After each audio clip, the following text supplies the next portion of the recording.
Un cordiale buongiorno a tutte le ascoltatrici e a tutti gli ascoltatori da Giulio Cainarca e ben trovati all'appuntamento con la rassegna stampa di lunedì 9 giugno. I quotidiani di oggi, qualcuno per la verità non c'è arrivato, aprono con i ballottaggi, sostanzialmente le loro prime pagine, con il secondo turno di voto nei comuni dove appunto si è andati al ballottaggio. Il Movimento 5 Stelle strappa Livorno al PD, titola per esempio, prima di partire dai quotidiani, l'agenzia ANSA di stamani, e la Lega conquista Padova, meno del 50% affluenza alle urne per il ballottaggio nei 139 centri chiamati al voto per eleggere il sindaco. Al primo turno l'affluenza era stata del 70%, scrive l'agenzia ANSA, che mette in primo piano le due città simbolo, tra virgolette, di questa seconda tornata. La Lega con Massimo Bitonci conquista Padova e il Movimento 5 Stelle strappa la storica città rossa di Livorno al Partito Democratico.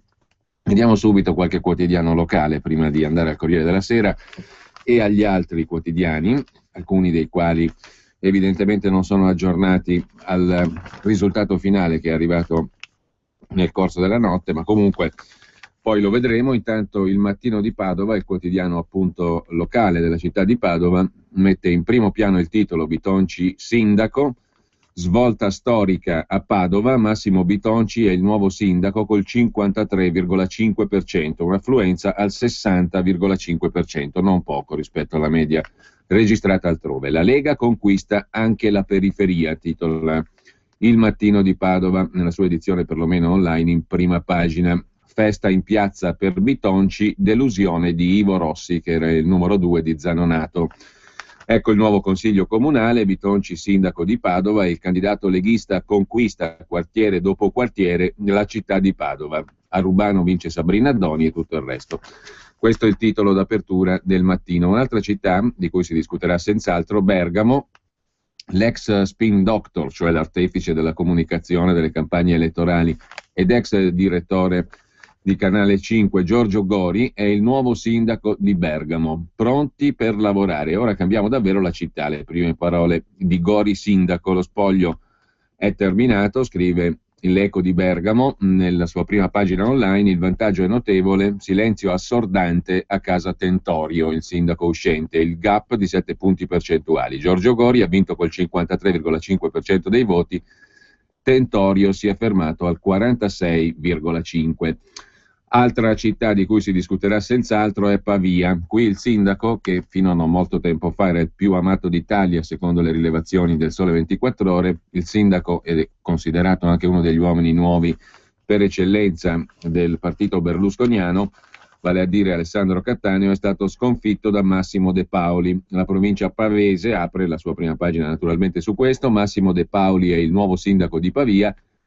Dice grazie il nuovo sindaco a chi ha creduto al cambiamento. Cattaneo al 46,9%, De Paoli al 53,1%. Il nuovo sindaco, il professor De Paoli, professore del Copernico, riporta il centro-sinistra a Palazzo Mezzabarba al comune. Successo costruito soprattutto al di fuori del Partito Democratico, dice il neo sindaco di Pavia. La delusione di Alessandro Cattaneo ha vinto la politica del contro. L'ex sindaco ha perso 3.300 voti rispetto al primo turno. Il vincitore ne ha guadagnati 2.700. Questo per quanto riguarda Pavia e i quotidiani locali. Ma adesso andiamo alla prima pagina del Corriere della Sera, che apre con questo titolo: sorprese nel voto, frenata del Partito Democratico. I democratici conquistano Pavia e Bergamo, si confermano a Bari, con forte calo dell'affluenza, ma Livorno va ai 5 Stelle, Perugia a Forza Italia, un'altra città che fa notizia perché storico feudo rosso, a Padova invece vince il leghista Bitonci. Vediamo subito il servizio dedicato a Padova. Il PD cede il posto al Carroccio, titola il Corriere della Sera, la vittoria dell'outsider Bitonci. Il neo sindaco leghista dice: non avrei pensato di arrivare al ballottaggio, poi ho capito che la città era con me. Lo spritz è leghista, Padova libera, si alzano i calici in Piazza delle Erbe a Padova quando mancano pochi minuti all'1 di notte e il thrilling elettorale si dissolve in una giostra di clacson e canti da stadio a forte impronta padana. Massimo Bitonci, 48 anni, commercialista con laurea a Ca' Foscari a Venezia, capogruppo in Senato della Lega, ex sindaco di Cittadella, entra da padrone in comune a Palazzo Moroni. Cade dopo quasi un ventennio il piccolo grande muro innalzato dal centrodestra e da un partito democratico che mai avrebbe pensato di rovinare a terra così pesantemente. Da queste parti il PD l'ha sempre fatta da padrone e solo un anno fa, quando Flavio Zanonato lasciò Padova per entrare da ministro nel governo Letta, la successione pareva una pratica scontata, con Ivo Rossi, 59 anni, vice sindaco, ai nastri di partenza nel ruolo di super favorito.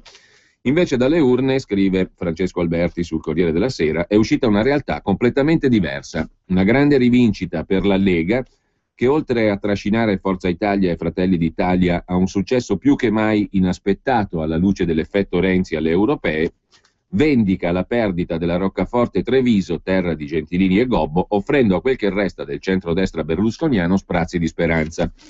Un ribaltone cresciuto giorno per giorno. Non avrei mai pensato, ha confessato Bitonci, di arrivare al ballottaggio, ma poi mi sono reso conto che la città era con me. Che le cose per il PD si stessero mettendo male lo si era già intuito al primo turno, mentre il ciclone Renzi regalava in mezza Italia percentuali corpose ai democratici, a Padova Rossi si è accontentato di un 33,7%. I 5 Stelle, temuti alla vigilia, si sono fermati sotto il 10%. Nella sorpresa generale ecco sbucare Bitonci col suo 31,4%. Il gioco degli apparentamenti non ha modificato un granché i rapporti di forza. Il PD ha recuperato il 9,9% della sinistra di Francesco Fiore, il centrodestra ha risposto alleandosi con l'ex MSI ed ex AN Maurizio Saia, 10,6% al primo turno, e lo spoglio, affluenza del 59,1%, non ha avuto storia. Il candidato del Carroccio, Bitonci, è stato avanti dalle prime sezioni e già a metà spoglio il segretario cittadino del PD, Bressa, annunciava sconsolato: abbiamo perso.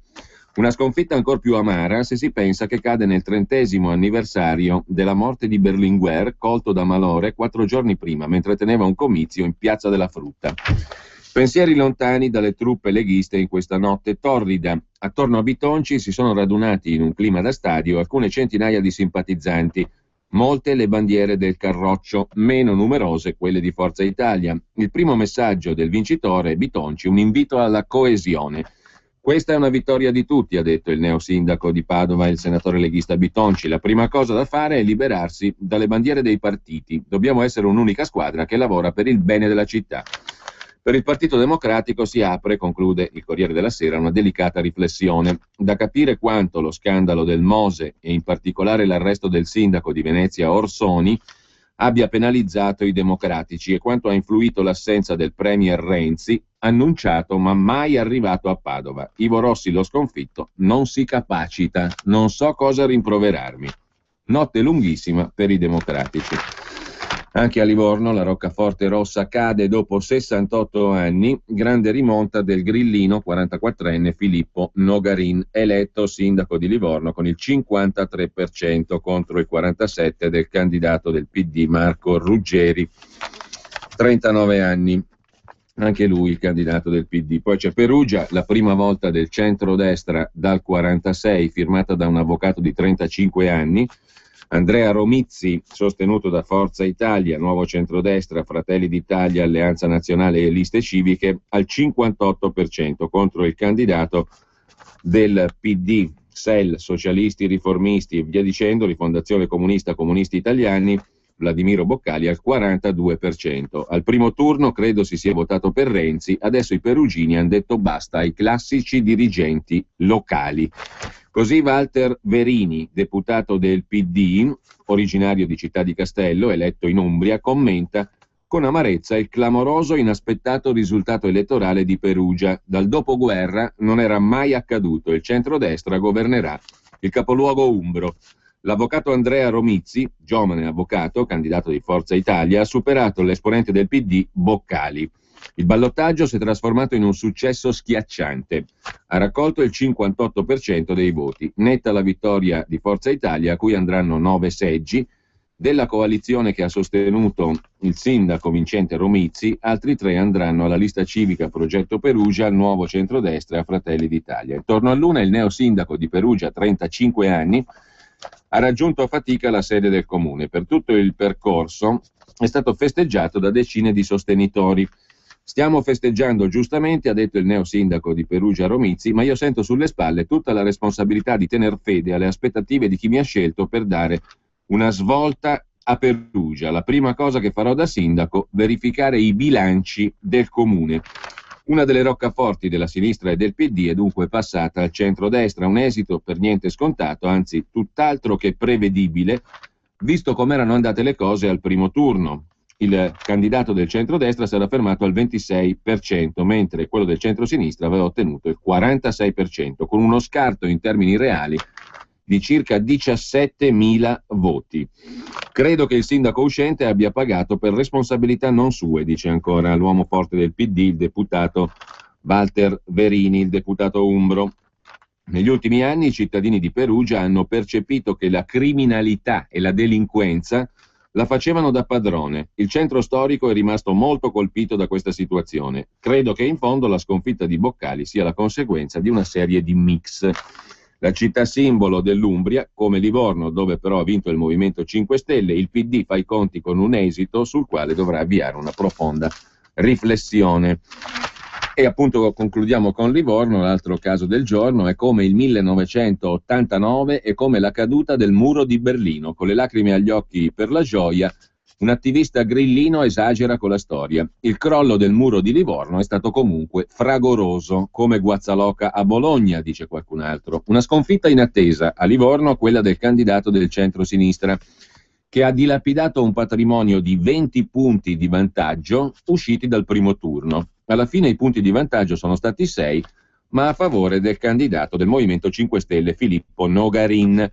Il Partito Democratico perde Livorno, la città dove nacque il Partito Comunista Italiano nel 1921.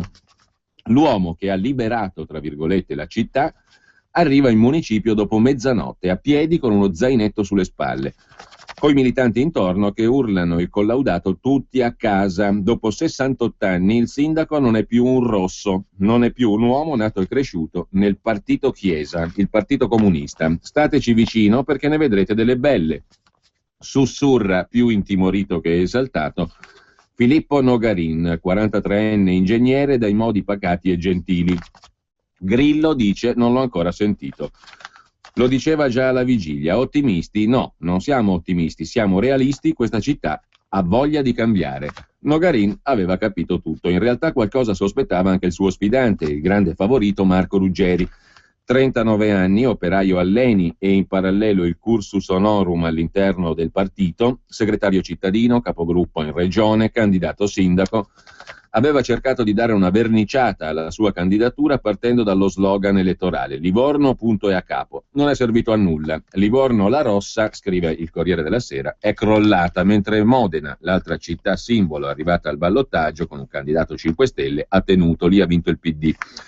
Ha vinto la voglia di cambiare, ammetterà a fine serata il candidato PD Ruggeri. Il crollo del muro ha ragioni essenzialmente locali, secondo il Corriere della Sera. Un solo dato: alle europee di 2 settimane fa il PD ha superato il 50%, 35% invece nel voto cittadino. Nell'aria la voglia di mandarli a casa, questi sindaci rossi, si respirava. Prudentemente, dopo il risultato del primo turno, Matteo Renzi non si è fatto vedere neanche a Livorno, oltre che a Padova. In compenso sono arrivati a sostenere Ruggeri i neosindaci di Firenze e Prato, Nardella e Biffoni, renziani, toscani vincenti.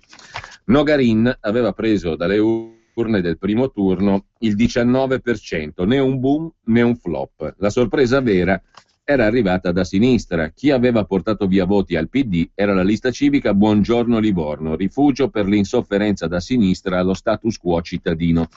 Il candidato Raspanti, dopo aver ottenuto il 16%, ha dichiarato il suo voto in favore del futuro sindaco grillino, scelta condivisa da quasi tutto il centrodestra di Livorno. In assenza di apparentamenti ufficiali, il tifo per il 5 Stelle Nogarin ha messo insieme sinistra radicale e destra. Tifo contro il PD, contro la tradizione, contro la conservazione. Questi i 3 articoli dedicati alle 3 sorprese: Livorno, Perugia, Padova. Il commento in prima pagina di Alessandro Trocino, una rivincita per Grillo dopo le europee, e poi tanto però diamo il quadro delle principali città. A Bergamo, come dicevamo, ha vinto Giorgio Gori, candidato del PD, 53,5 contro 46,5 del sindaco di centrodestra uscente Tentorio. A Cremona, anche qui vince il sindaco, candidato sindaco del Partito Democratico, Gianluca Galimberti, col 56,3% contro il sindaco uscente di centrodestra e Lega, Oreste Perri, 43,7%. A Pavia, l'altra sorpresa del giorno, Massimo De Paoli, 53,1%, Alessandro Cattaneo, sindaco uscente, uomo nuovo di Forza Italia, 46,9%. A Padova il successo di Massimo Bitonci, Lega, 53,5%. A Modena si conferma il PD, sindaco uscente, Giancarlo Muzzarelli, 63,1% contro Marco Bortolotti, Movimento 5 Stelle. Di Livorno abbiamo detto, vince il Movimento 5 Stelle, candidato sindaco Nogarin. A Perugia pure. A Pescara qui si conferma il sindaco uscente di centrosinistra del PD, Marco Alessandrini, 66%. A Bari, con una percentuale di votanti del 36%, il sindaco Antonio De Caro del PD, in continuità con Michele Emiliano. A Potenza invece un'altra sorpresa perché al primo turno era in larghissimo vantaggio il Partito Democratico, c'è stato un rovesciamento completo delle parti, ha vinto il sindaco qui addirittura di Fratelli d'Italia, Alleanza Nazionale, Dario De Luca, col 58,5%. Questi in sintesi i duelli nelle principali città. E adesso vediamo per completezza anche l'articolo su Pavia. Pavia è stato uno delle sorprese, diciamo così, del turno di ballottaggio di ieri. La sconfitta del nuovo corso azzurro, titola il Corriere della Sera, il formattatore Cattaneo fallisce il bis. Renzi era il rottamatore nel PD, Cattaneo è il formattatore, cioè l'homo novus del centrodestra di Forza Italia. Clamorosa la sconfitta del centrodestra a Pavia, scrive il Corriere della Sera. Alessandro Cattaneo, 35 anni, il Renzi di Forza Italia, che puntava alla rielezione col 46,7% del primo turno, non ce l'ha fatta, è stato battuto per 3.000 voti dal candidato di centrosinistra De Paoli, 55 anni, docente al liceo scientifico, che ha recuperato i 10 punti di distacco e ha convogliato molti dei voti andati 2 settimane fa alle liste collegate a 7 candidati sindaci di area centrosinistra e ai 5 Stelle che a Pavia erano al 7,5%, una rimonta, quella di De Paoli, sostenuto da PD, Italia dei Valori e una lista civica, che sembrava impossibile. 15 giorni fa pareva già un successo essere arrivati al ballottaggio grazie all'effetto Renzi. Sulla sconfitta di Cattaneo, leader dei formattatori, uomo che Berlusconi avrebbe voluto come reclutatore di volti nuovi per Forza Italia, ha pesato certo il forte calo dei votanti, meno 14% rispetto al primo turno, ma il nervosismo che circolava nei giorni scorsi segnalava il timore di una sconfitta. A scrutinio non concluso, Cattaneo ha convocato una conferenza stampa ammettendo la sconfitta. Ha vinto il voto contro, che in questo momento per l'elettorato è più facile, ha detto il sindaco uscente e non più sindaco di Pavia, Cattaneo. Poi ha aggiunto: in 5 anni ce l'abbiamo messa tutta e sono convinto che abbiamo lavorato bene. Evidentemente la città non ci ha capiti. Pavia dunque, con un colpo di scena, riconsegna il governo al centro-sinistra che l'ha guidata ininterrottamente per 14 anni fino al 2009, quando il 29enne sconosciuto ingegner Cattaneo riuscì a espugnare la roccaforte rossa pavese con una vittoria schiacciante al primo turno, diventando dopo 5 anni il sindaco più amato dagli italiani. La ricerca del Sole 24 Ore di cui si parlava prima. E è l'effetto del crollo di Forza Italia, arginato in parte da Cattaneo con una sua lista che è arrivata all'11%. Il crollo di Forza Italia ha trascinato anche tutti i partiti di centrodestra alleati, Lega, NCD, Fratelli d'Italia. Al di là delle cifre, i pavesi hanno voltato le spalle al sindaco uscente che aveva puntato tutto sul cambiamento, mantenendo fino ai mesi scorsi, secondo un'indagine del Sole 24 Ore, il gradimento del 67% dei cittadini.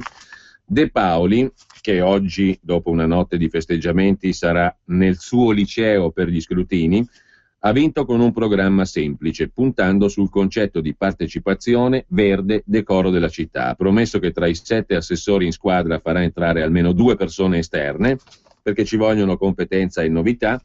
ha insistito sull'urgenza di un piano della mobilità, bus più rapidi, corsie preferenziali, piste ciclabili, isole pedonali. La nostra, ha detto il neosindaco di Pavia, è una vittoria doppiamente bella. Abbiamo corso con l'handicap, 2 mesi fa ci davano perdenti, eccoci qui. Quelli appena finiti, conclude il Corriere, non sono stati 5 anni facili per Pavia.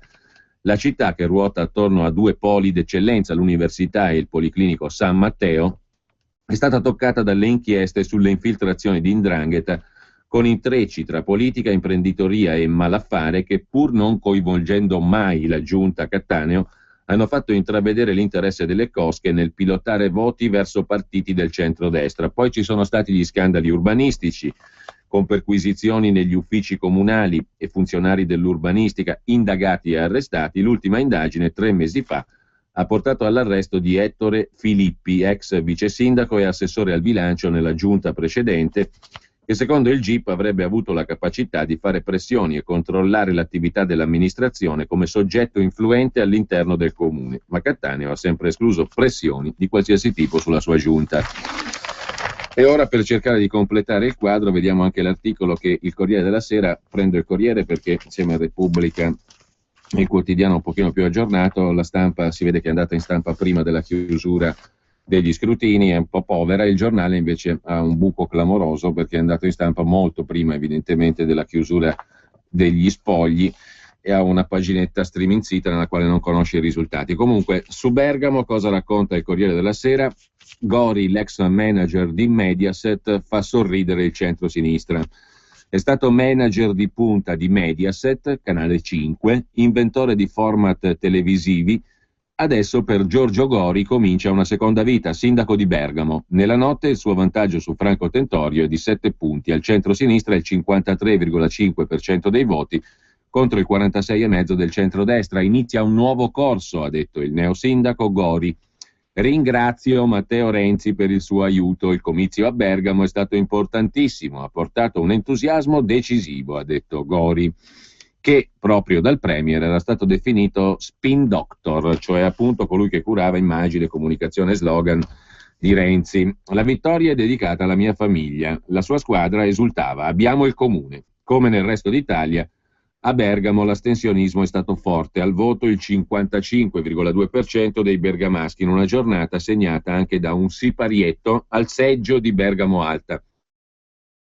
Cristina Parodi, la conduttrice del TG5, moglie di Gori, è entrata in cabina e poi si è riaffacciata chiedendo su quale parte della scheda mettere la croce. Il dubbio era tra simbolo e nome del candidato. Gaff compiuta con pubblico di fotografi. Il marito ha sorriso imbarazzato. Ocio, le ha detto, stai attenta. Lei, in passato dichiaratamente vicina al centro-destra, l'ha buttata sull'ironico. Scusate, ho dovuto pensarci un po'. Al risultato acquisito, però, la conduttrice televisiva mostra entusiasmo per la vittoria del marito.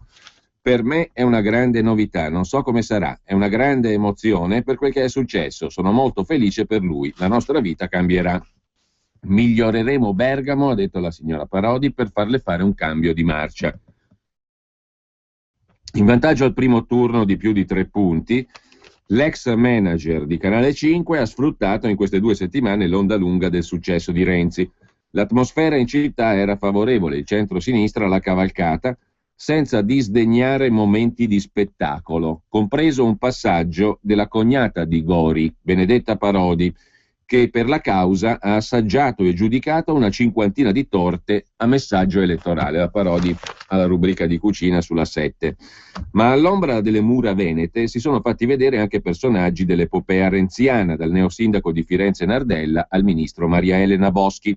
Gori ha investito molto, anche economicamente, in comunicazione per spazzar via l'immagine di un personaggio di derivazione berlusconiana come lui è, anche se ieri sera lo spirito del manager è riemerso. La mia giunta in pochi giorni.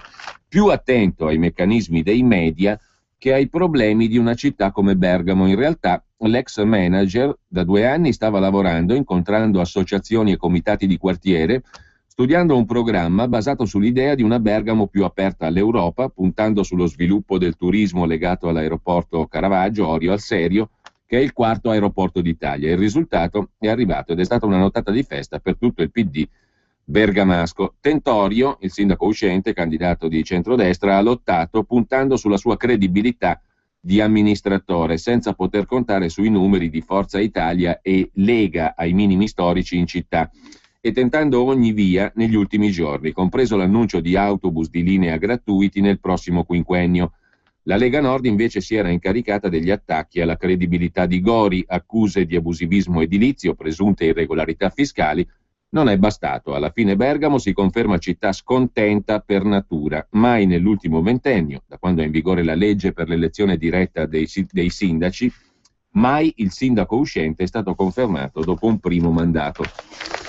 Così la mette il Corriere della Sera, perlomeno per le città più importanti. Intanto vediamo anche il commento, a questo punto l'articolo di fondo firmato da Massimo Franco, intitolato Gli umori variabili.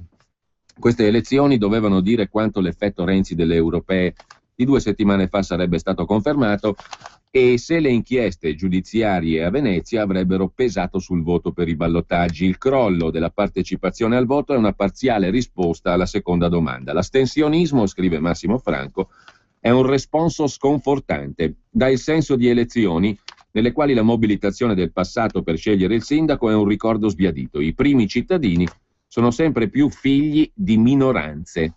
Si delinea una democrazia diretta dimezzata da un'affluenza inferiore al 50%. Riguarda un elettorato deciso a far contare i propri orientamenti su uno sfondo di delusione e di sfiducia. Il segnale mandato dai circa 4 milioni e mezzo di elettori di ieri, tuttavia, è sovrastato dalla sensazione di crisi del sistema. Racconta un'Italia stanca non solo di candidati più o meno competenti, ma di un potere giudicato con crescente scetticismo. D'altronde i giorni scorsi sono stati sovrastati da notizie di mandati di cattura, tentativi maldestri di scaricabarile dei partiti. La cifra, scrive Massimo Franco, rimane quella della voglia di cambiare. Il ricambio premia in alcune realtà il Movimento 5 Stelle, in altre il PD, in altre ancora un centrodestra acefalo, in crisi ma tutt'altro che inesistente. Chi appare politicamente datato fatica. Vengono premiati gli avversari perfino quando si presentano con alleanze ambigue e irrituali, come quelle tra i candidati di Beppe Grillo e settori del mondo moderato ostile alla sinistra. Insomma, il quadro che emerge, scrive l'editorialista del Corriere della Sera, è più sfaccettato di quello regalato di recente dalle urne europee. Ieri non c'è stata una replica della valanga renziana, anzi l'onda ha subito una frenata, se non altro perché contavano soprattutto fattori locali. La battaglia all'ultimo voto a Bergamo, con la vittoria del PD, o il successo dei grillini in un bastione rosso per 70 anni come Livorno, sono indizi di un paese che cerca nuovi equilibri e comincia a sperimentarli votando o astenendosi nelle città. La corruzione pesa e peserà ulteriormente senza una risposta forte della politica, accentuerà la fuga verso la protesta e aumenterà il numero delle persone che si rifiutano di andare alle urne perché non trovano più una buona ragione per farlo. Livelli di non partecipazione di questa portata, conclude Massimo Franco, non sono fisiologici. Mostrano una democrazia in affanno non solo per gli scandali veneziani o milanesi, ma per l'incapacità di ritrovare un baricentro stabile. E adesso vediamo gli altri 2 titoli di primo piano del Corriere della Sera, poi passiamo agli altri quotidiani. Intanto uno storico incontro, quello del Papa, scrive il Corriere in prima pagina, con il presidente israeliano Peres, quello palestinese Abu Mazen e il patriarca di Costantinopoli Bartolomeo, per una comune invocazione per la pace in Medio Oriente. I figli, ha detto Francesco nei giardini vaticani, ci chiedono di abbattere i muri dell'inimicizia e percorrere la strada del dialogo e della pace. Troppi i morti, ha detto il Papa. La loro memoria infonda in noi il coraggio della pace. Una preghiera comune. Il pontefice con patriarca Bartolomeo e presidenti di israeliani e palestinesi. Dubbi della comunità ebraica, scrive il Corriere in prima pagina. A fondo pagina c'è ancora la questione del Mose, i fondi neri per le campagne elettorali, distribuzione a pioggia di finanziamenti per le campagne elettorali dei politici. Era questo lo stile, tra virgolette, del consorzio Venezia Nuova già nel 2005-2006. Per il delicato compito di creare fondi neri veniva utilizzata la società BMC di San Marino. C'erano i finanziamenti episodici e quelli periodici regolari per campagne elettorali. L'accusatore, l'imprenditore Baita, dice così del patron del consorzio Mazzacurati: pagava tutti, destra, sinistra, centro.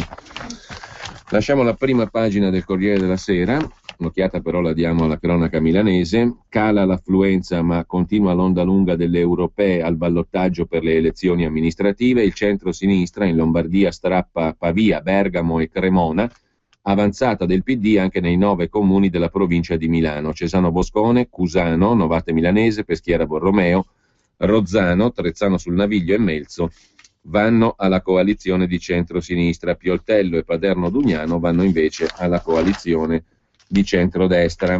Con una sorpresa a Casalmaggiore il Carroccio sorpassa il Partito Democratico. Siamo nel Cremonese, nel comune cremonese, Lega vincente per 51 voti. Ribaltone invece completato in Brianza. La Brianza è sempre più rossa, titola il Corriere. Sindaci del Partito Democratico a Besana Brianza, a Bovisio Masciago, a Muggion, e solo la Lega conferma il suo regno a Concorrezzo. Cambia a pelle il territorio che soltanto 5 anni fa aveva espresso 30 giunte azzurro-verdi sulle allora 50 della provincia. A Concorrezzo vince la Lega con Riccardo Borgonovo, mentre per quanto riguarda Cusano Milanino, il sindaco uscente di centrodestra ma della Lega Ghisellini ha perso col 37% contro il 63%. Alle comunali il centro-sinistra vince 7-2, strappati 3 sindaci al centrodestra, 1 alle liste civiche, ma il Partito Democratico perde la roccaforte di Pioltello. Il segretario del PD commenta: continuiamo ad avanzare. Questo sulla Lombardia. E sempre in cronaca di Lombardia c'è Paolo Franchi che ricorda la figura del prefetto politico Ettore Troilo. Qui andiamo indietro di tanti anni, sono passati 40 anni dalla morte del prefetto Troilo, cerimonia in programma domattina in prefettura, verrà scoperta una lapide in memoria dell'ultimo prefetto politico dimissionato da Mario Scelba il 27 novembre del 47. Sulle 36 drammatiche ore successive alla destituzione di Troilo, dimissioni per protesta del sindaco socialista Greppi e di 170 sindaci della provincia di Milano, occupazione della prefettura da parte di centinaia di ex partigiani comunisti, entusiasmo del capo degli occupanti Paietta, smorzato al telefono da Togliatti che gli chiede sarcastico cosa conti di farne di una prefettura occupata. Su quelle ore si è scritto molto, forse troppo per dire che l'Italia si ritrovò a un passo dalla guerra civile, ma ci andò abbastanza vicina. Se le cose andarono in modo diverso, una parte del merito va ascritta, assieme al comandante del presidio militare Capizzi e al sottosegretario inviato da Scelba, Marazza, proprio al prefetto Troilo, che spinto da sinistra a mettersi alla testa della rivoluzione e da destra a lasciar sgomberare la folla con le armi, non perse la testa. Si scriverà poi malevolmente che si barcamenò anche per alzare il prezzo in vista di un nuovo incarico nella delegazione italiana all'ONU promessogli da De Gasperi. Ma appena 2 mesi dopo questo incarico, così come al grado di prefetto, Troilo rinunciò per tornare a fare l'avvocato, fiero anche in vecchiaia di rappresentare l'unico caso forse di funzionario dello Stato sprovvisto di pensione. Magari ce ne siamo dimenticati, ma c'è stata anche un'Italia così, scrive Paolo Franchi ricordando la figura del prefetto Troilo a 40 anni dalla sua morte e in occasione soprattutto dell'episodio fondamentale dell'occupazione della prefettura da parte dei comunisti a Milano. Dei giorni roventi della prefettura discuteranno stasera al Circolo de Amicis, in una tavola rotonda, il figlio Carlo, Marcello Flores, Agostino Giovagnoli, Carlo Tognoli e lo stesso Paolo Franchi del Corriere della Sera. Sempre poi dal Corriere, anche a Milano i tassisti si fermeranno dopodomani per una protesta contro la multinazionale Uber. Lo sciopero è stato proclamato in contemporanea nelle maggiori città europee. Ma poi c'è anche la questione dei conti del Comune di Milano da chiudere. Il Comune vuole chiudere i conti, il bilancio in luglio, una raffica di sedute. Prima la IUC che comprende vecchie e nuove tasse, l'IMU su tutto ciò che non è prima casa, più la Tasi, più la Tari. In mezzo 650 emendamenti presentati dalle opposizioni, 50 da Forza Italia, 200 dalla Lega, 399 da Fratelli d'Italia. E poi gli emendamenti presentati dal PD.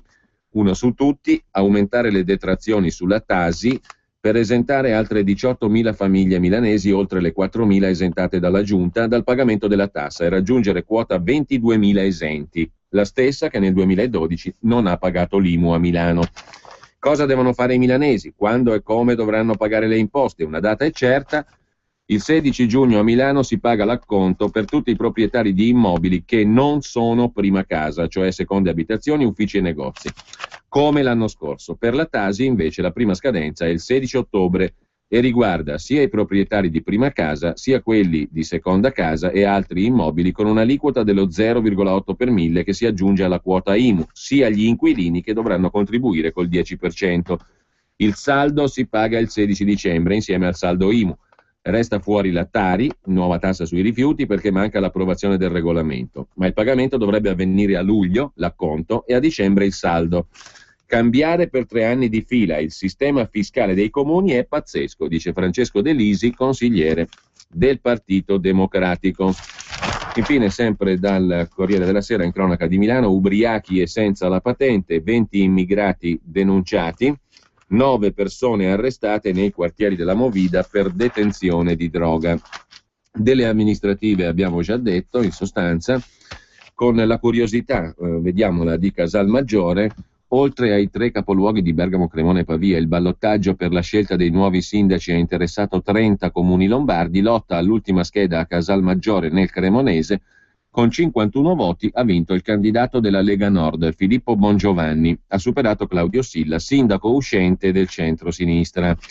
E sempre per quanto riguarda il voto, qua andiamo dal Cremonese alla Brianza, c'è la questione di Concorrezzo, dove ha vinto il candidato leghista. A spianare la strada dei democratici c'era il voto a Renzi 2 settimane fa, ma ha influito in misura preponderante anche la disaffezione per i ballottaggi dell'elettorato di Forza Italia, Lega e loro alleati, perché in sostanza la Brianza è stata vinta dal Partito Democratico in larghissima parte, con l'eccezione appunto di Concorrezzo. Dolorosa per il centrodestra anche la sconfitta di Giussano, scrive il Corriere della Sera, e per quanto riguarda appunto invece la cittadina di Concorrezzo, il centrodestra si è confermato inespugnabile soltanto lì. Tradizionale roccaforte della Lega Nord, Riccardo Borgonovo, già saldamente in testa al primo turno, ha facilmente battuto col 56% il rivale del centro-sinistra, questo a Concorrezzo. Ma lasciamo il Corriere della Sera con un'ultima veloce segnalazione. C'è un'intervista nelle pagine di Cultura milanese lombarda ad Arnaldo Gesmundo, uno dei 7 uomini d'oro della banda di Via Osoppo dei rapinatori, che racconta la sua storia in un libro, Bandito gentiluomo. Volevo raggiungere obiettivi onesti con mezzi disonesti. Nelle periferie ci vorrebbero più biblioteche e librerie e meno bar. Oggi la penso così. Il 27 del mese, giorno di paga, è il migliore per una rapina, come quella del 27 febbraio del 58, alle 9:15 in Via Osoppo, a Milano. 7 uomini col mitra, passamontagna in testa, tute da operaio, assaltano il furgone di una banca e scappano senza sparare un colpo col bottino. 614 milioni di lire, pare. La più sensazionale rapina che la cronaca milanese abbia registrato. Arnaldo Gesmundo, 84 anni, milanese, fu uno dei 7 uomini d'oro, ideò e prese parte al colpo. La sua storia la racconta oggi per la prima volta nel libro Il ragazzo di Via Padova, edito da Milieu, autobiografia a 2 voci, la sua e quella del giornalista Matteo Speroni, complice che detta modi e tempi della narrazione, insieme al racconto di una persona, di una città, di un'epoca, specchio della Milano di oggi. Lasciamo il Corriere della Sera, vediamo velocissimamente anche la cronaca milanese, già che ci siamo, del Giornale, con le parole del cardinale Scola: per essere all'altezza della sua storia, questa festa delle genti deve trasformarsi nella Milano delle genti. Così si fa la nuova Milano e la città in questo ha una grande responsabilità. Questo è l'appello che l'arcivescovo cardinale Scola, nella solennità di Pentecoste durante la festa delle genti diocesana, celebrata nella parrocchia della Beata Vergine Addolorata in San Siro, uno dei quartieri di Milano con la maggior presenza di migranti, il 50% è di origine straniera. Questo è l'appello del cardinale Scola, appunto. Pentecoste contiene l'espressione dello spirito di Gesù risorto, capace di costruire da tanti popoli, culture e lingue la grande famiglia umana, ha detto il cardinale di Milano. Lo spirito vince ogni divisione e confusione e ci fa tutti figli dell'unico Padre. Creando l'unità dei diversi nella storia, la Pentecoste è l'alternativa a Babele. E non dimentica l'arcivescovo i milanesi di sempre, ha detto Scola, che hanno visto cambiare troppo velocemente il volto della città. Per essere all'altezza della sua storia, questa festa delle genti deve trasformarsi nella Milano delle genti. Invochiamo lo spirito per edificare tutto ciò, con una costruzione che deve coinvolgere le tante presenze, i musulmani, ha detto Scola, chi proviene dall'est ed è ortodosso, le religioni orientali. Ognuno deve concorrere al bene di tutta la comunità. Milano deve diventare città delle genti per i migranti, dice il cardinale. 100.000 euro alla Fondazione Marcianum sono venuti fuori nell'inchiesta sul Mose, Fondazione Marcianum dell'allora patriarca di Venezia Scola, dati dal Consorzio Venezia Nuova, perché tanto, vabbè, sì, lo spirito, però anche la materia non è male. Tanto a proposito di sindaci, invece, vince il partito del non voto, nuove amministrazioni in 3 capoluoghi e in 9 comuni del Milanese, scrive il giornale, alle urne 4 su 10. Poi c'è Forza Italia che ora guarda a Milano, dove si vota nel 2016, sfida aperta alla sinistra delle tasse, appuntamento difficile, queste amministrative, Palazzo Marino, banco di prova dell'alleanza, scrive il giornale. I 5 Stelle invece al nord sono andati male, in tutto il nord è un fallimento. I 5 Stelle danno la colpa agli elettori, scrive il giornale. I risultati deludenti, gli eletti poco efficaci, già si intravede una rifondazione grillina. E poi c'è un'altra notizia in cronaca milanese del giornale, il caso SEA, società che possiede gli aeroporti lombardi di Milano sostanzialmente, ovvero Malpensa e Linate in primis. 240 dipendenti hanno già lasciato la SEA, il giallo della multa europea. L'uscita con gli incentivi si sta dimostrando un successo, ruolo del governo sulla sanzione europea da 360 milioni di euro. I primi passi della nuova società Airport Handling per evitare il fallimento di SEA Handling, il vecchio nome della società che si occupava di bagagli e che è stata multata. Si chiama Airport Handling adesso, New Company. Concludiamo con un altro dato che riguarda sempre l'area di Milano. Maltrattamenti sui minori, se il mostro è la mamma, un test che ha coinvolto 30.000 persone. In Lombardia nell'80% dei casi sono le madri le responsabili di violenze verso i piccoli. Anche i nonni viziano troppo i nipoti e loro sviluppano patologie.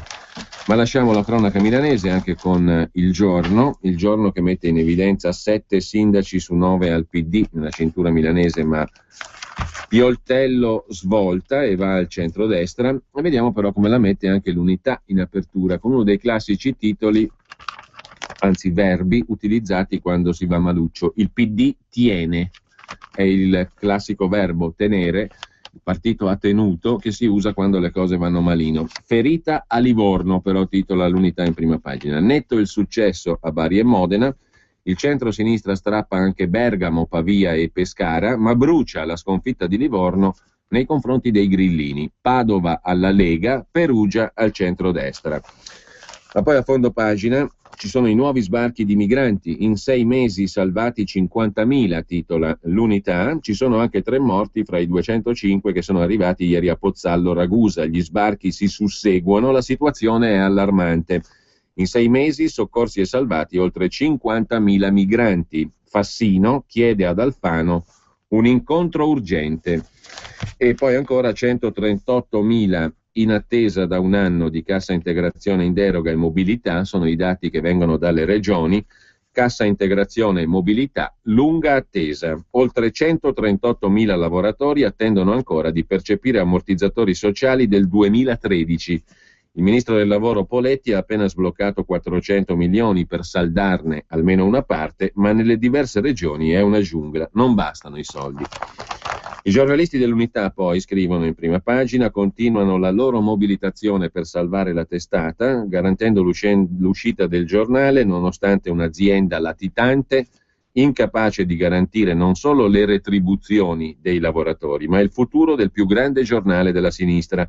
L'Unità esce anche oggi senza firme, il 12 giugno è convocata l'assemblea dei soci per una scelta definitiva sulla società editrice del giornale. Non accetteremo nuovi rinvii, scrivono i giornalisti ai lettori in prima pagina. Pagina 3 c'è Padova. La Lega vince grazie ai voti dei grillini, titola l'Unità. Intorno a mezzanotte ieri a Padova, aria pesantissima per il centro-sinistra, scrive l'Unità. Con 148 sezioni scrutinate su 206, il candidato leghista Bitonci si conferma in testa col 53,5%. contro il 46,5% dello sfidante di centrosinistra, sindaco reggente Ivo Rossi. Un dato non del tutto sorprendente, scrive l'Unità, visto che il 25 maggio Rossi era in vantaggio di soli 2 punti percentuali contro il leghista già sindaco sceriffo di Cittadella. Si trattava già di un successo per il capo dei senatori del Carroccio Bitonci, pessimo segnale per il candidato del PD. Dato deludente, quello dell'ex vice di Zanonato, divenuto reggente sindaco a Padova a primavera 2013, quando Zanonato divenne ministro, con un PD sotto di 16 punti alle comunali rispetto alle europee nello stesso giorno. Evidente segno di disagio verso l'amministrazione in carica. Infatti, come accade quando lo sfidante centra un buon risultato al primo turno, la campagna di Bitonci è stata impostata sulla rimonta e sulla rivincita, visto che il centro-sinistra governava Padova dal 93, fatta salva la parentesi di Giustina Destro, Forza Italia, dal 99 al 2004. La corsa degli apparentamenti è andata secondo copione, fatta salva l'eccezione di quel 9% scarso preso dal Movimento 5 Stelle che non ha fatto alleanze. Bitonci ha puntato su quei 10.000 voti utilizzando anche gli scandali del Mose, oltre a promesse di trasparenza, bilanci online e partecipazione, con un assessore all'opposizione. Con il leghista si è apparentato il civico, sostenuto dal nuovo centrodestra Saia, col suo 10%, e un'altra lista civica. Peraltro Bitonci ha preso il 16,6 al primo turno con la propria lista civica. Ivo Rossi ha incassato appoggi da tutta l'area di centro e sinistra, ma non è bastata. Il leghista ha puntato molto Bitonci sugli scandali veneziani. Noi non abbiamo paura di essere controllati, ha detto Bitonci, invitando il suo rivale addirittura a dimettersi, Ivo Rossi, per i rapporti col sindaco di Venezia Orsoni. Alla luce dell'arresto dell'assessore regionale Chisso, a dimettersi dovrebbe essere Zaia, aveva detto invece il candidato del PD Rossi. Il candidato del PD ha puntato sulla sua esperienza amministrativa e sulla detassazione, con l'obiettivo di arrivare al 50% di popolazione esentata dall'addizionale IRPEF. Ha anche lanciato la riduzione del 25% per l'IMU a carico di genitori che danno l'abitazione in comodato gratuito ai figli, una campagna, quella del candidato PD, attenta al portafoglio dei padovani, che però non ha sortito gli effetti sperati. Così l'Unità. Brevissimamente dalle pagine interne dell'Unità c'è anche da segnalare il pezzo sull'inchiesta sulla Cassa di risparmio di Genova, l'ex presidente della Carige Giovanni Berneschi. Si segue la traccia dei capitali, dei quattrini. Se parlo io trema il palazzo di giustizia anche, ha detto l'ex presidente della Carige Berneschi alla vigilia di nuovi interrogatori e ulteriori sviluppi. Poi va segnalata sempre sull'Unità la pagina curata da Carlo Buttaroni, presidente della Tecne, che si occupa dell'incidenza della povertà in Italia e al nord, da ceto medio a quasi poveri. Ecco i penultimi, sempre più persone non hanno il lavoro in grado di garantire una vita senza stenti. In bilico tra normalità e miseria, tanti precipitano a causa di cartelle esattoriali o perfino di semplici multe, scrive Buttaroni, presidente Tecne, sull'Unità.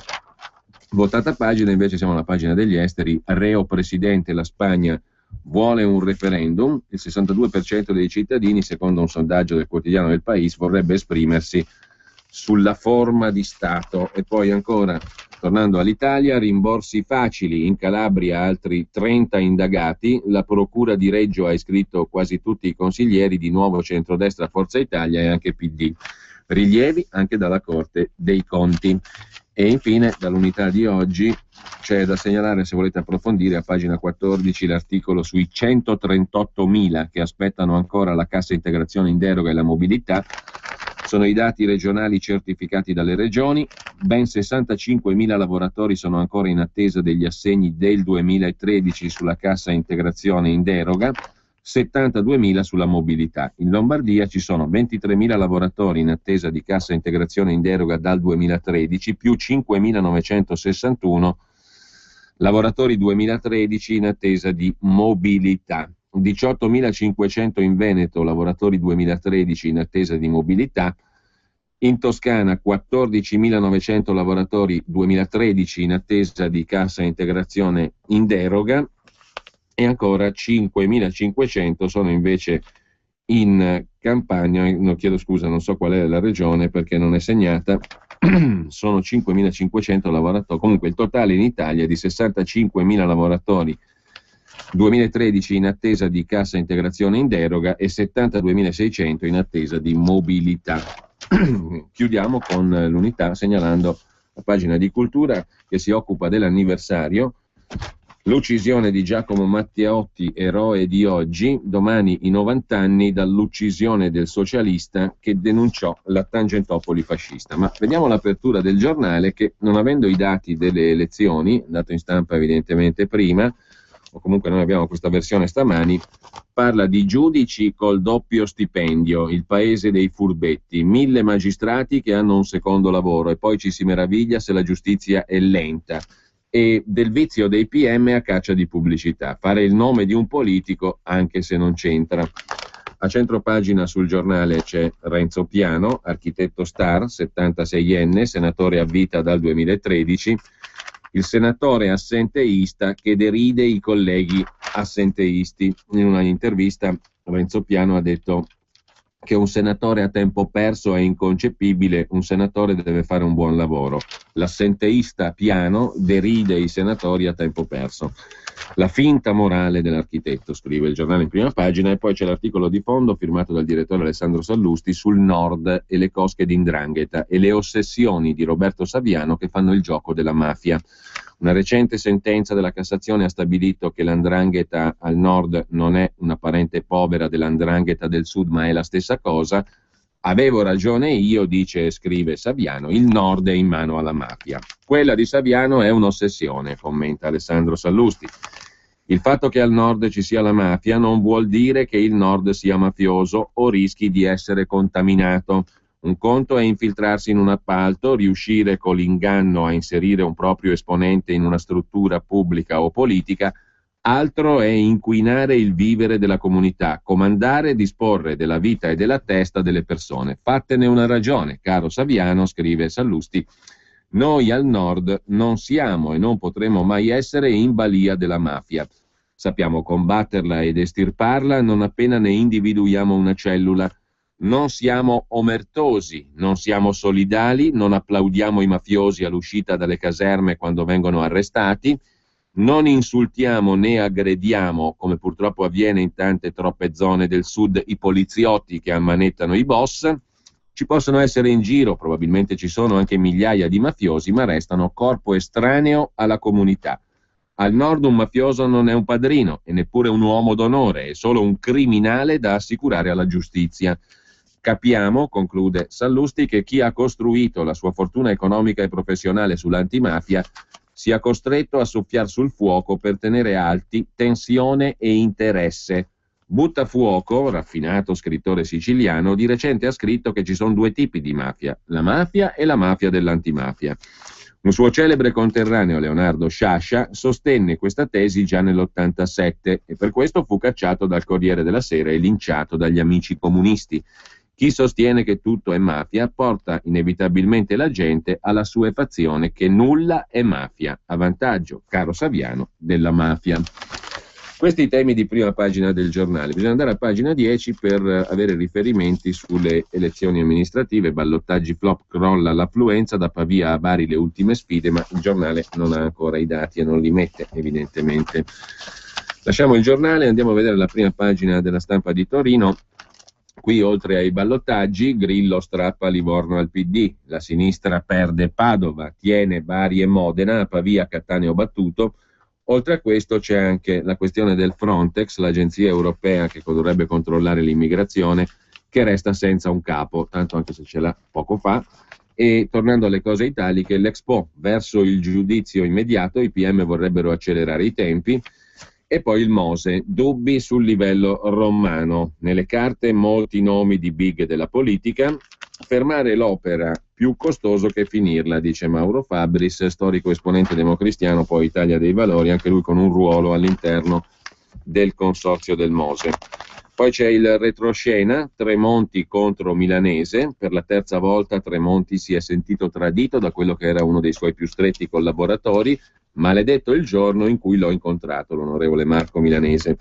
E infine, a chiudere la prima pagina della Stampa, parla Hillary Clinton, mi candiderò entro fine anno, le manovre dei democratici per il dopo Obama, Hillary Clinton anticipa la sua discesa in campo. La mia salute, dice Clinton, non è un problema. Non è rimasto alcun effetto dei seri danni provocati dalla caduta. Se serve, sono pronta a pubblicare i certificati medici.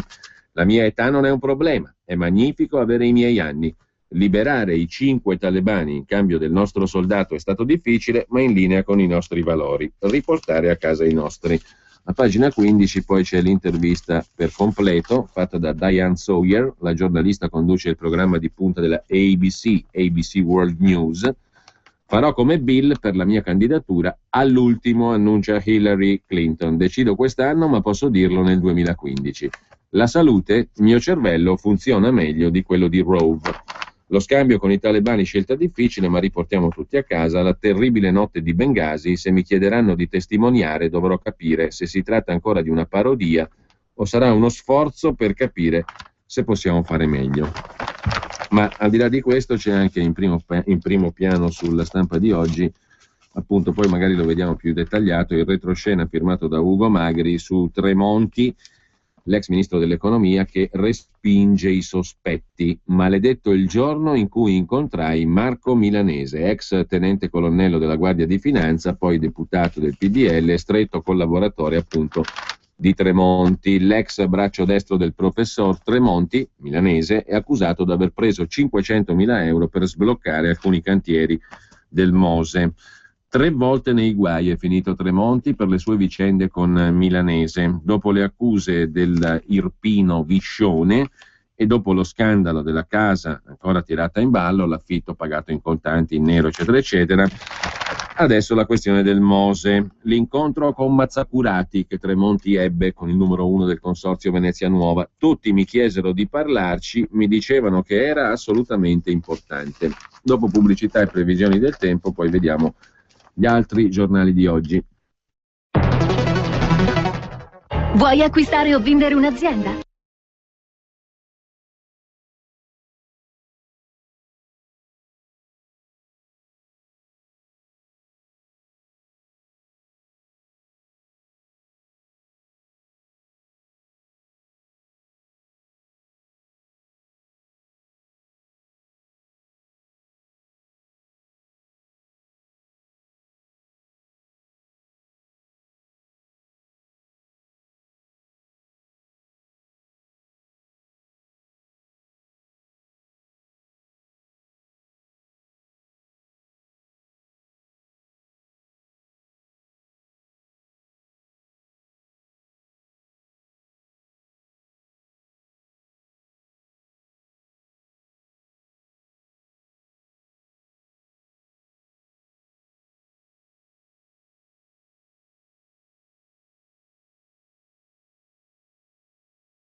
e potrai versare il tuo contributo volontario direttamente online. Potrai donare con ogni tipo di carta di credito, anche prepagata. Ti aspettiamo online su www.radiopadania.net. Sostieni la tua radio con il tuo contributo volontario. Radio Padania Libera. Diamo voce alla nostra gente. Bene, torniamo alle prime pagine con l'apertura di Repubblica, il nord al PD, Livorno a Grillo, ma il Partito Democratico perde Padova, titola Repubblica in apertura, e poi anche su Repubblica le vere armi di Hillary Clinton, donne e social media.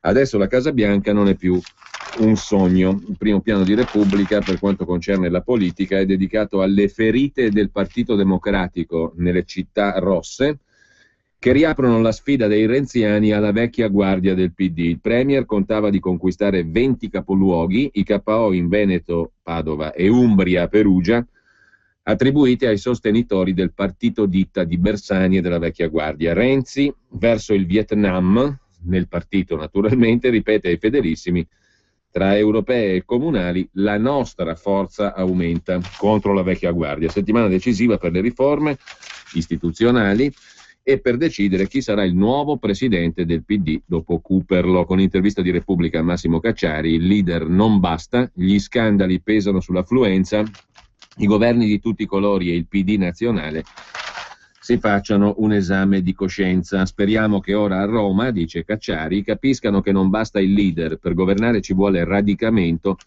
altrimenti non si va avanti a lungo. Il traino di Renzi è minore nelle amministrative e gli scandali hanno influito sull'affluenza. Il calo consistente mostra che gli scandali di corruzione hanno avuto un peso. Se a Padova in fatto di astensione è andata un po' meglio, è perché lì c'era un testa a testa che ha mobilitato. Non credo però che c'entrino con i risultati.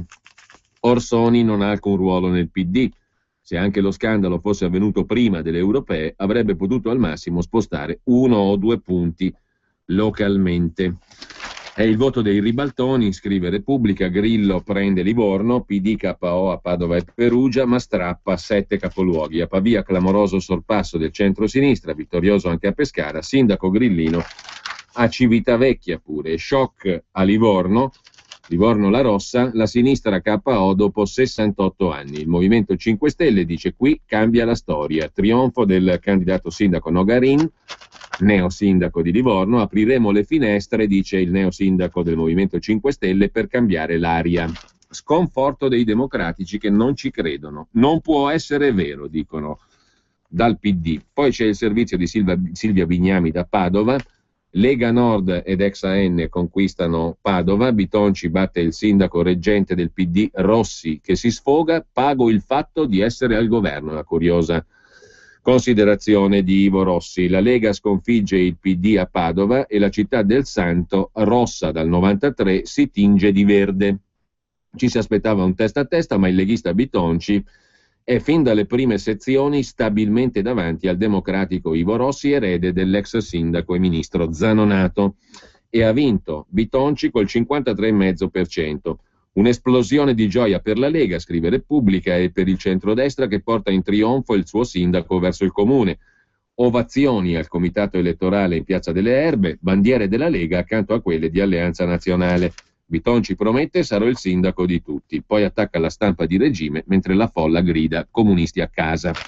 Tutt'altro clima al PD, che sentiva incombere l'ombra dello scandalo del Mose e temeva il peggio. È sicuramente una sconfitta. Loro hanno lavorato solo sulla paura degli immigrati, ma anche noi non abbiamo saputo interpretare il bisogno di cambiamento, commenta amaro Ivo Rossi. Nessuna recriminazione contro il PD renziano, che non ha mandato il premier Renzi in città a dare una mano, nonostante i tanti inviti di Rossi. Si perde da soli, dice Rossi, la responsabilità è mia. Che la partita fosse dura il PD lo sapeva, il partito che qui governa dal 93, col lungo regno di Zanonato, era arrivato col fiato corto al giorno della verità, fiaccato da una campagna elettorale tutta legata al tema della sicurezza e senza esclusione di colpi bassi. Ultimo quello della vigilia del voto, con Bitonci che pubblica su Facebook una falsa lettera della prefettura sull'accoglienza di 50 immigrati in case sfitte. È stata una campagna dura, mi hanno detto di tutto, si sfogava ieri il candidato del PD. pago il fatto di essere al governo. Fatto sta che qui, complice anche un gruppo dirigente legato al vecchio PD bersaniano, scrive Repubblica, l'effetto Renzi non si è sentito.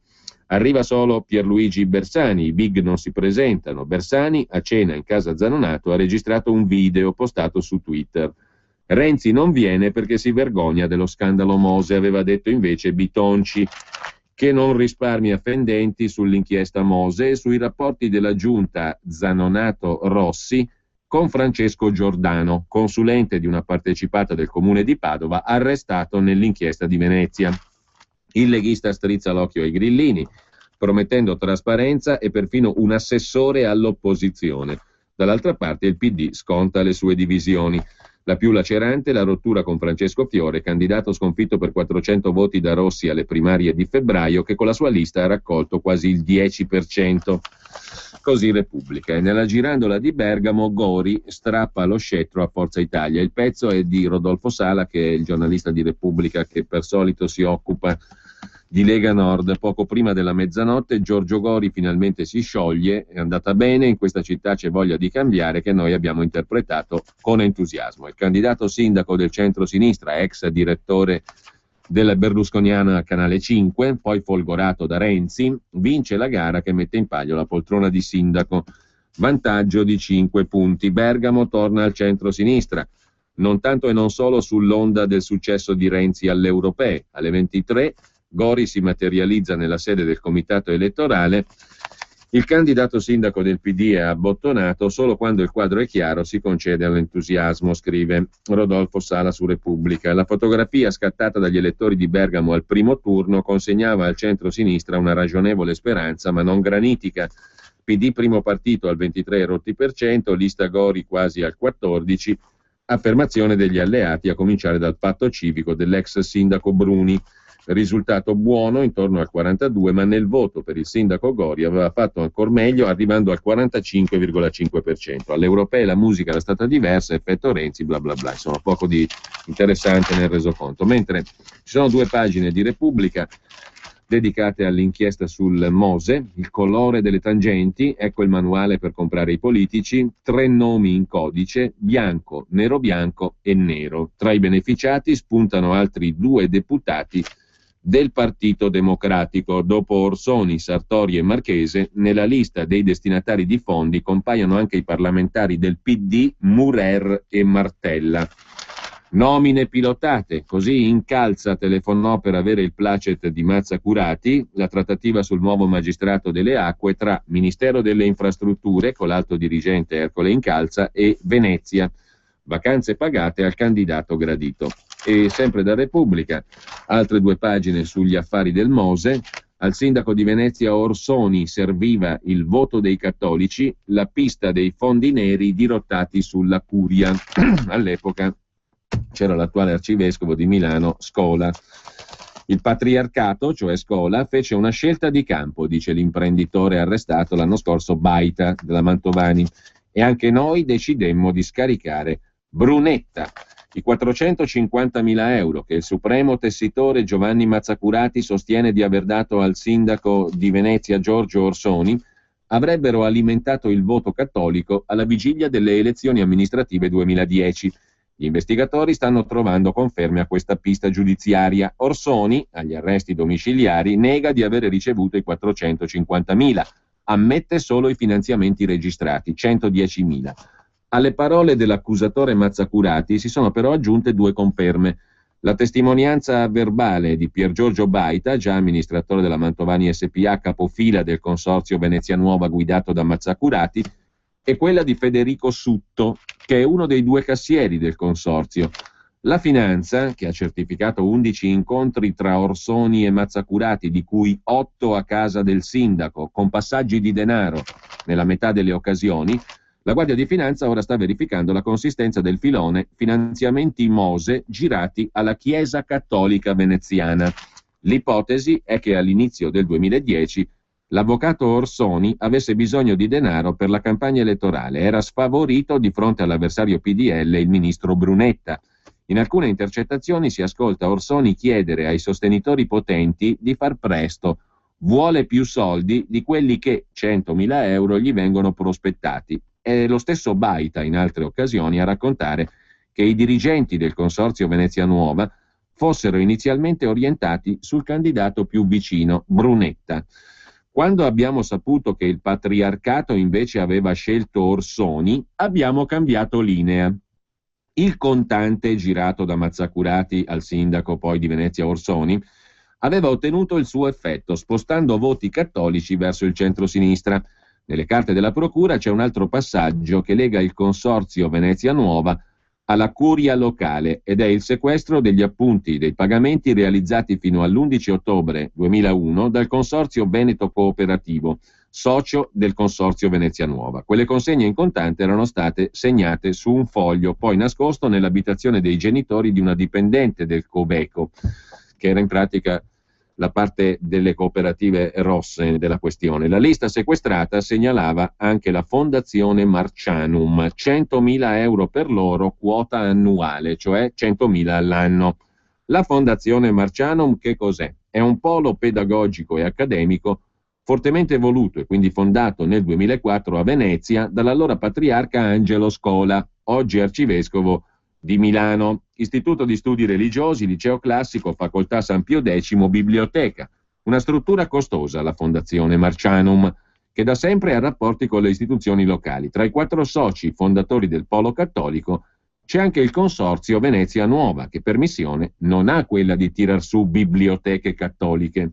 Presidente del Marcianum viene nominato proprio Giovanni Mazzacurati, il numero 1 del Consorzio Venezia Nuova, arrestato l'anno scorso. Nel consiglio della fondazione Romeo Chiarotto, padrone della Mantovani SPA, ma guarda un po', e lo stesso sindaco Orsoni, cattolico di sinistra, i cui rapporti con Scola sono tenuti dal capo di gabinetto Agostini. Sostenitore della fondazione tra i primi si fa avanti la Regione Veneto. Il presidente Galan nel 2004 dirotta 50 milioni alla Curia di Venezia prelevandoli dai fondi della legge speciale per ristrutturare il seminario patriarcale alla salute, foresteria per 70 persone, sale multimediali, il palazzo patriarcale, restaurare la Basilica della Salute accanto al Marciano. Nella comunità diocesana e in città quel finanziamento da 50 milioni fa discutere. Lo scorso 19 luglio, dopo l'arresto di Mazzacurati, conclude Repubblica, il nucleo tributario è andato alla sede della Fondazione Marcianum e ha sequestrato i documenti che certificavano i finanziamenti del Consorzio Venezia Nuova all'ente ecclesiale e i finanziamenti tra 10 e 50 mila euro a testa di molte società del Consorzio, Mantovani, Codemar, LMD, HMR e via dicendo. Un'azione normale, la definì l'amministratore Marco Agostini, uomo del cardinale Scola e uomo di Orsoni. Era solo l'inizio della caccia ai fondi neri elettorali. L'altro servizio ancora di Repubblica è sui personaggi, gli uomini del Mose che si erano dati nomi d'arte per riconoscersi e non essere identificati. Tutto girava attorno a Mazzacurati. Burattinai politici, spioni, segretari e consiglieri fidati hanno agito impuniti per anni. Il Supremo, la Dogessa, Mister Fortissimo, una cupola in maschera che derubava Venezia. I 200.000 euro sotterrati in giardino dalla talpa della Guardia di Finanza, solo una parte di quelli promessi dal grande capo per tenere informata la cricca. Quando Pier Giorgio Baita della Mantovani si lamentava, non ce la faccio più, Galan chiede troppo. E sempre da Repubblica, rapidamente, andiamo a vedere anche pagina 13, qui si torna alla politica interna con un'intervista a Sergio Chiamparino, che vuole un'altra Leopolda per cacciare i mercanti dal tempio del PD. È il momento giusto per fare chiarezza nel PD sulla questione morale imposta all'ordine del giorno dallo scandalo Venezia. Così Sergio Chiamparino, neopresidente del Piemonte, suggerisce a Renzi di gettare nella partita tutto il consenso avuto al voto. Una volta si sarebbe detto che è necessario un congresso, dice Chiamparino, ma se non fosse un congresso sia un'assemblea stile Leopolda. Mi permetto di suggerire a Renzi di cogliere l'attimo. Chiamparino indica anche la necessità di rimescolare le correnti. Ora sono cristallizzate, non corrispondono più al reale dibattito interno. Abbiamo bisogno di discutere di contenuti e non di poltrone.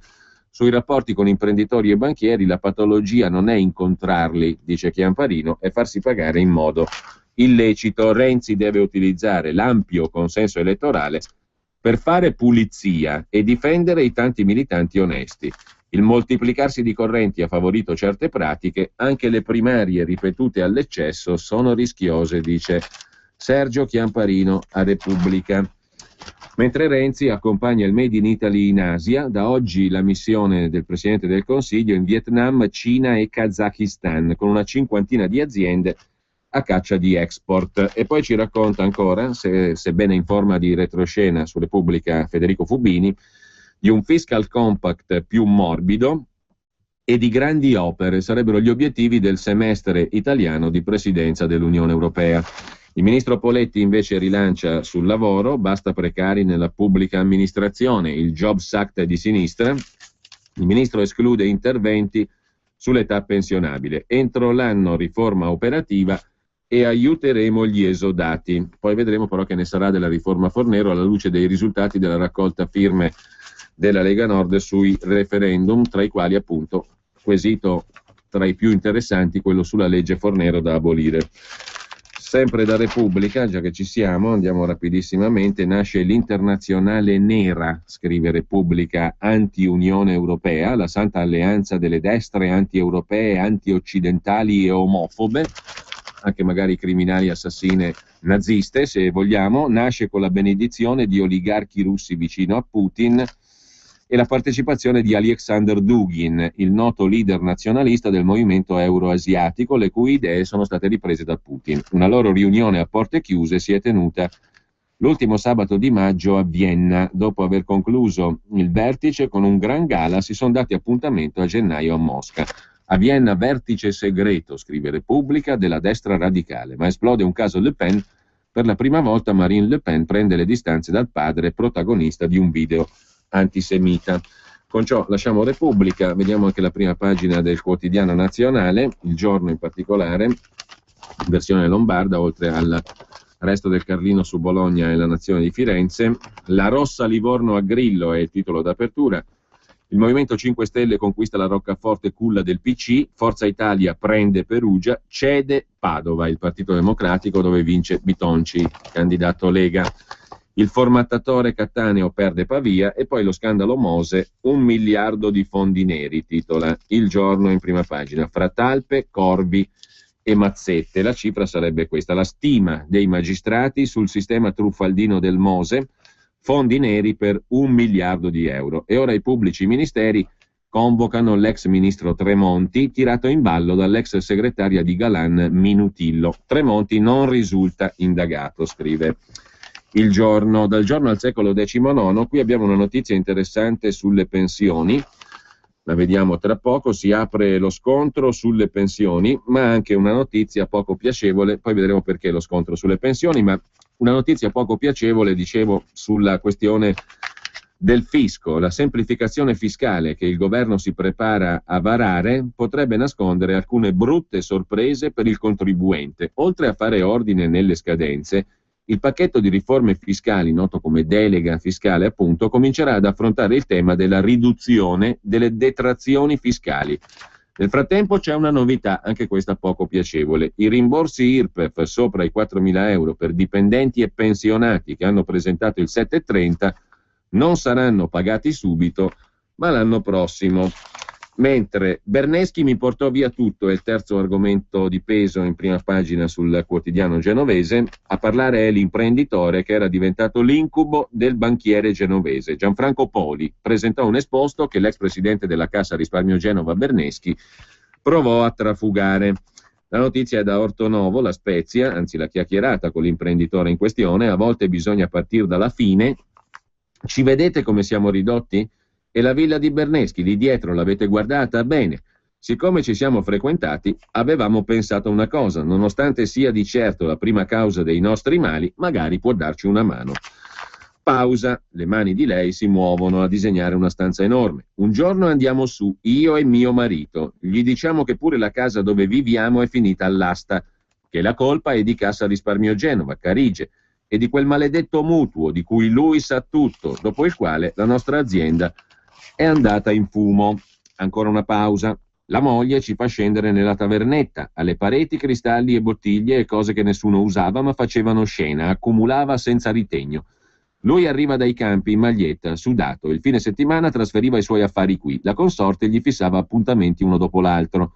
Ci ascolta e si innervosisce, perché di quella vicenda non voleva sentir parlare, poi sbotta: seguimi, se proprio non ce la fate puoi ancora andare a battere, giusto? Mi sono sentita morire, racconta la donna. C'è tutto un mondo qui a Ortonovo, La Spezia, e una storia, scrive Matteo Indice sul secolo XIX di Genova, una storia che forse si chiude dopo 20 anni, un concentrato in salsa paesana dello scandalo che ha travolto la Cassa di risparmio di Genova e il suo padre padrone per 15 anni, Giovanni Berneschi. La persona che poco tempo fa ancora gli chiedeva aiuto si chiama Donatella Lorenzini. Una bella donna, trucco perfetto, occhi stanchi, versa il caffè nel soggiorno, trasformato dal marito in un guazzabuglio di documenti e ritagli di giornale, dove ritornano le cronache giudiziarie e le foto del banchiere. Donatella è sposata con Gianfranco Poli, che con Genova e la maxi truffa ai danni di Carige c'entra nulla, però Poli è l'uomo che ai primi del gennaio scorso presentò una denuncia a dossier alla procura di La Spezia accusando Berneschi di averlo mandato in rovina per 2 decenni, prima facendo entrare Carige nella gestione della fabbrica che Poli aveva creato, poi avendolo obbligato a sottoscrivere un mutuo farsa che gli farà pignorare e perdere ogni proprietà.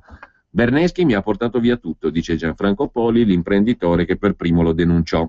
Ecco perché usò i giudici amici, Berneschi, per insabbiare il caso. Stavo bene, ora sono in rovina, la mia vicenda lo imbarazzava.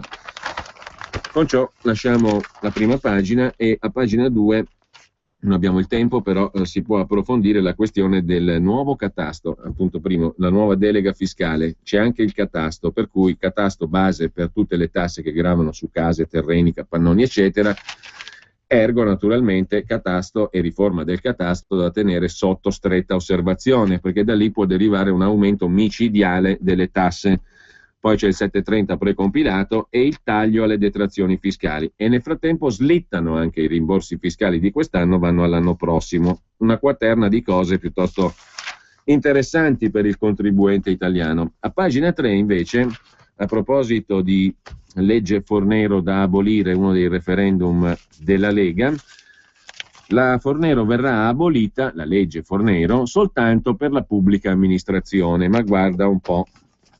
I dipendenti pubblici potranno andare via dal lavoro prima con l'esonero dal servizio, e alla faccia della legge Fornero, perlomeno così scrive il secolo XIX di Genova, ma il PD è in subbuglio. Il cuore della riforma della pubblica amministrazione annunciata dal presidente Renzi per venerdì prossimo sono i meccanismi che accorceranno la vita lavorativa di una bella fetta di dipendenti pubblici, avviando un turnover, un ricambio che crei posti di lavoro e razionalizzi i servizi della pubblica amministrazione. Tuttavia si tratta di un turnover che potrebbe avere un ricasco sul versante pensionistico, terremotando la già traballante legge Fornero. Perché? Perché, scrive in retroscena Sonia Oranges sul secolo XIX di Genova, si tratta di un turnover che potrebbe appunto mettere in pericolo la legge in pericolo, potrebbe derogare, far di capire alla legge Fornero. Perché? Perché la riforma della pubblica amministrazione, che è stata preceduta da una consultazione online con gli interessati, 39.000 lettere ricevute dai dipendenti del Ministero di Marianna Madia, prevede una serie di meccanismi che allentano i vincoli di uscita dal lavoro: l'agevolazione del part-time, la modifica dell'istituto della mobilità volontaria obbligatoria, la cancellazione dell'istituto del trattenimento in servizio, per cui un lavoratore pubblico può rimanere in servizio per 2 anni dopo la pensione, per assumere invece 10.000 giovani. In campo ci sono anche differenti forme di prepensionamento, come per esempio la cosiddetta opzione donna. Che cos'è? È la possibilità per le lavoratrici statali di andare in pensione con i requisiti previdenziali precedenti la legge Fornero, in cambio del calcolo dell'assegno di trattamento pensionistico completamente sulla base dei contributivo. Allo studio anche l'introduzione dell'esonero dal servizio, attraverso il quale i lavoratori possono essere messi a riposo con un quinquennio di anticipo rispetto al previsto, conservando il 65% dell'ultimo stipendio in busta paga e il versamento totale comunque dei contributi. Sarebbe questa la misura di maggior rilievo che garantisce un risparmio intorno al 35% nel costo delle fasce dirigenziali. Una norma pensata per favorire l'uscita dei dipendenti meno qualificati, vicini alla pensione, spesso impiegati fuori dal comune di residenza. Un insieme di misure che però potrebbe creare un'ingiustizia, una sperequazione tra lavoro pubblico e lavoro privato, nell'ambito delle norme previdenziali che regolano l'uscita dal lavoro. Secondo alcuni, dovrebbe avere come diretta conseguenza un ripensamento sulla possibilità di pensionamenti anticipati anche per i privati, esclusi da questo istituto dell'esonero che vale solo per i dipendenti pubblici. Insomma, Fornero addio solo nella pubblica amministrazione, ma il PD è in subbuglio. Infine, prima della pubblicità, andiamo rapidissimamente a pagina 19, sempre sul caso Berneschi. Il primo interrogatorio della nuora, la moglie del figlio di Berneschi. Il figlio aveva dato il cretino al padre del ladro, ma insomma rubava troppo, diceva il figlio, parlando proprio con la moglie in carcere. Nel primo interrogatorio la nuora, arrestata anche lei, dice: Berneschi mi dava ordini, io spegnevo il cervello e firmavo. Primo interrogatorio della nuora, ma per i PM, davanti a una giustificazione così debole, è falso, lei sapeva. Nel verbale di interrogatorio drammi familiari e autodifesa, oggi la donna di nuovo davanti ai magistrati. Paolo, ho trovato l'asilo che cercavo.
Tace infà, ghero il país rec e prosperus, indo e regna un imperadur che tenia doma a Ulaù. Ogni martedì e venerdì alle 23 su Radio Padania Libera. E torniamo alle prime pagine con il Fatto Quotidiano del lunedì. C'è la rubrica che trae ispirazione dalla figura di Totò, la rubrica di Marco Travaglio intitolata Ma mi faccia il piacere. Naturalmente fonte di approvvigionamento non episodica di questa rubrica è il sermone di Eugenio Scalfari ogni domenica sul quotidiano La Repubblica. Cosa ha scritto ieri il grande Eugenio Scalfari, fondatore di Repubblica?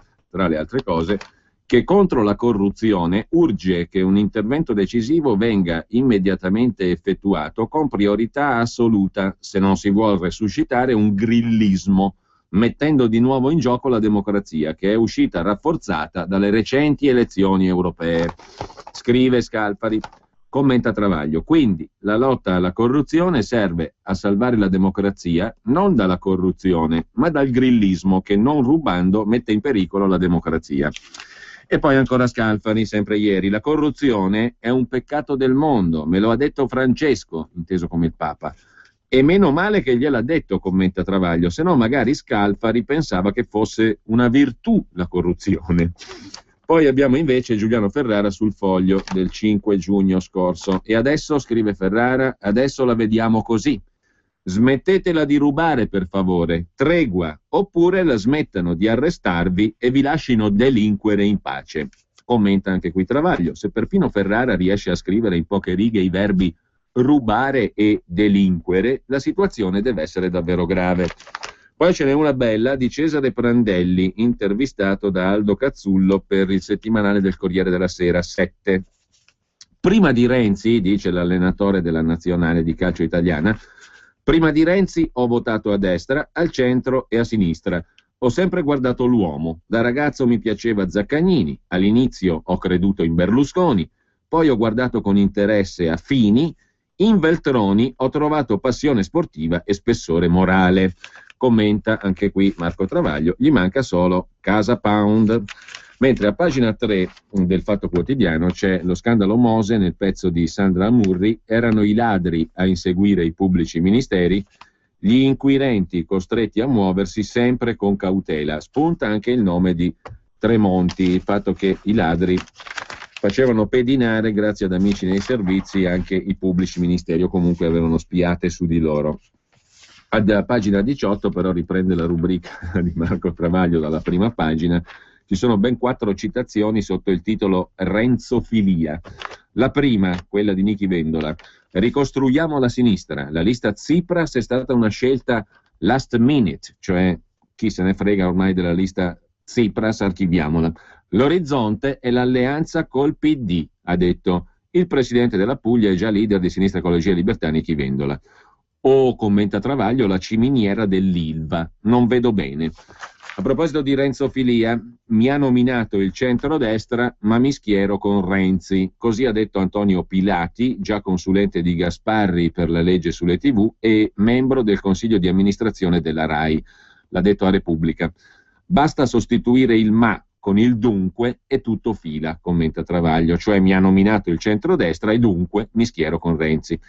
Terza citazione renzofiliaca.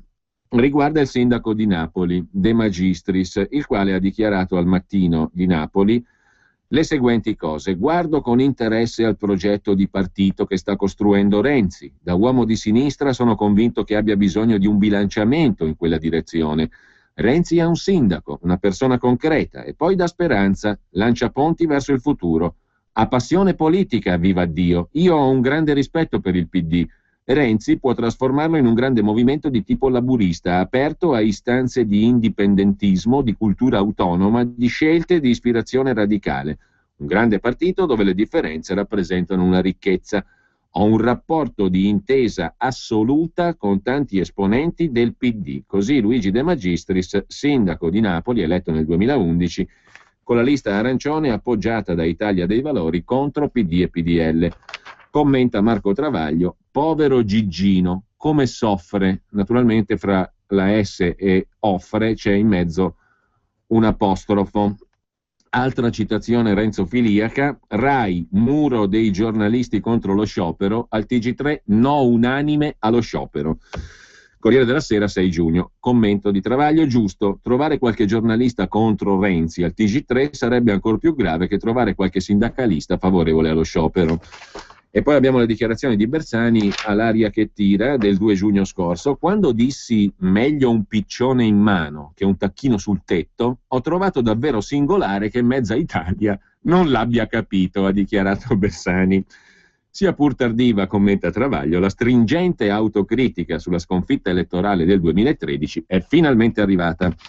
E poi abbiamo l'ultima citazione, questa è di Filippo Gallinella, deputato del Movimento 5 Stelle, nella relazione alla proposta di legge per il Made in Italy contro i prodotti stranieri. Qui scrive Gallinella che la pasta italiana è prodotta per 1/3 con grano saraceno, e dire che col cognome che porta dovrebbe intendersi della materia, commenta Travaglio.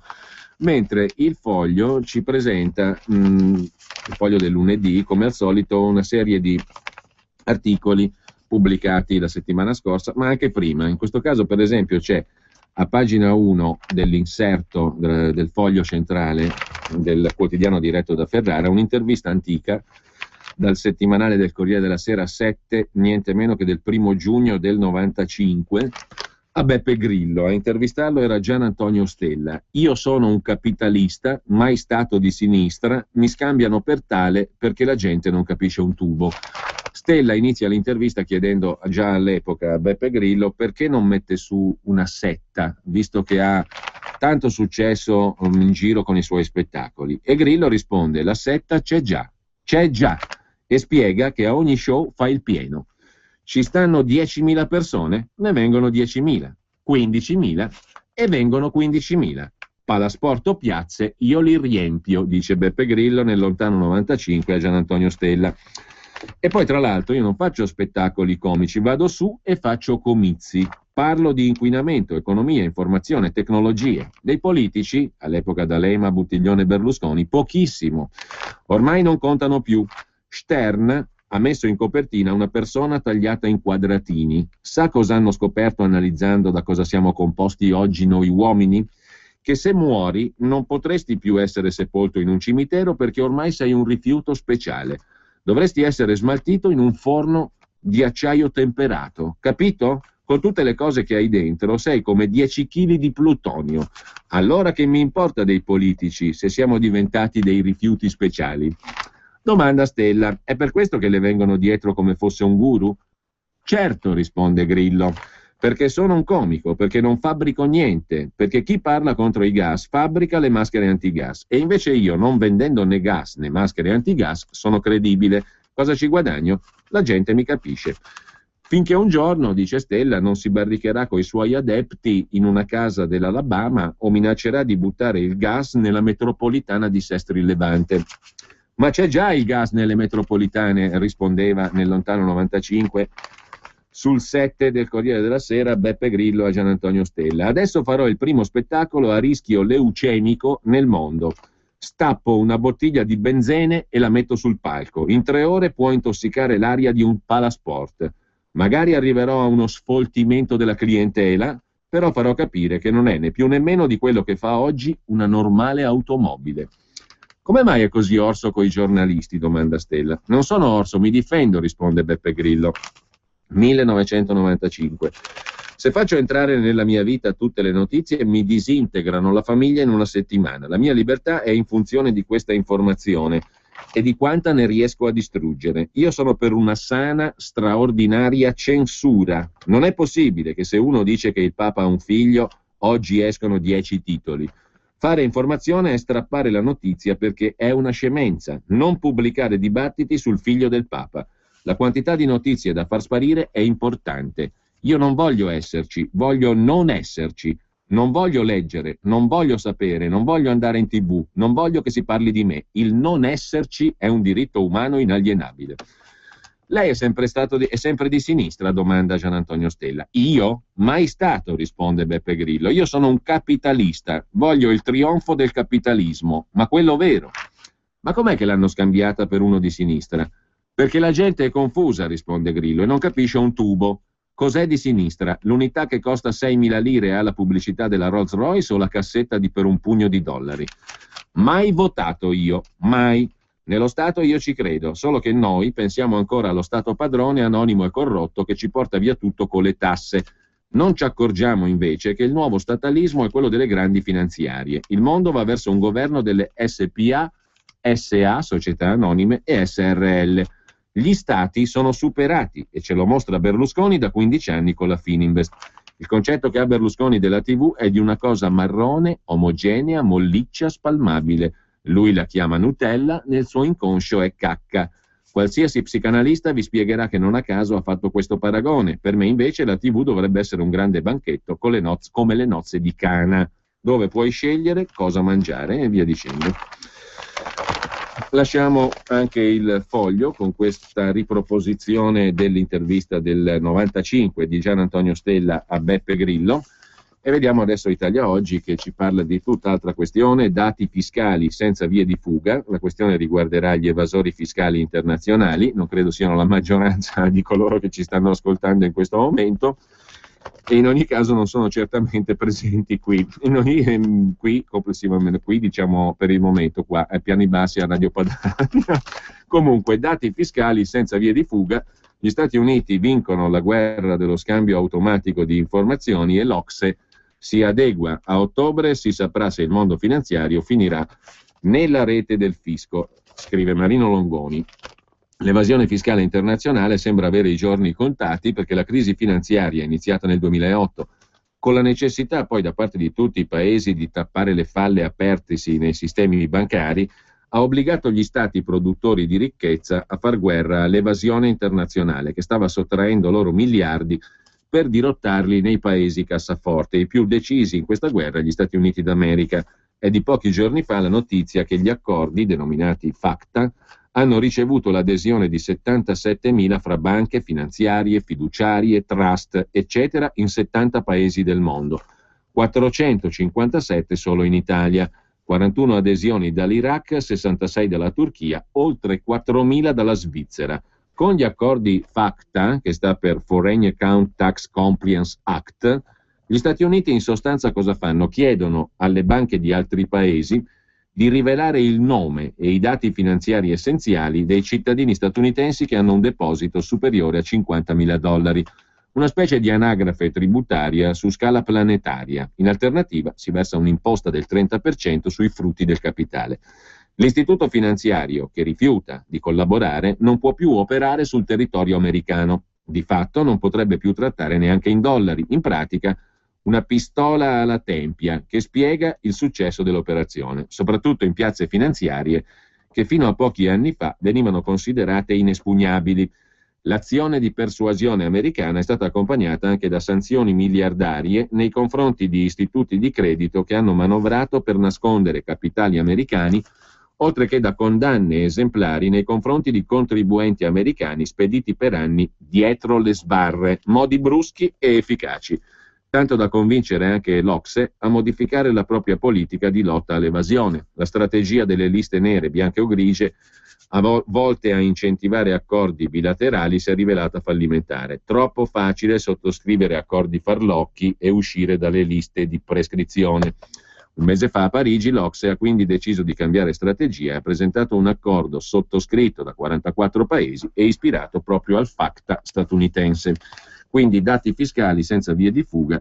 Gli Stati Uniti vincono la guerra dello scambio automatico di informazioni e l'Ocse si adegua. A ottobre si saprà se il mondo finanziario finirà nella rete del fisco. A proposito di fisco, il Sole 24 Ore del lunedì invece ha un inserto, l'esperto risponde, dedicato agli immobili, l'IMU e la caccia all'aliquota giusta per l'acconto e poi la service tax, così si calcola la Tasi da pagare su una casa affittata, è il caso specifico, ma il conto di Tasi e IMU dovrebbe portare 10 miliardi e mezzo. L'acconto, peraltro, la prima parte di IMU e Tasi in scadenza tra una settimana, porterà nelle casse dello Stato e poco dei comuni circa 10 miliardi e mezzo di euro, una cifra superiore di 1 miliardo e 300 milioni rispetto a un anno fa.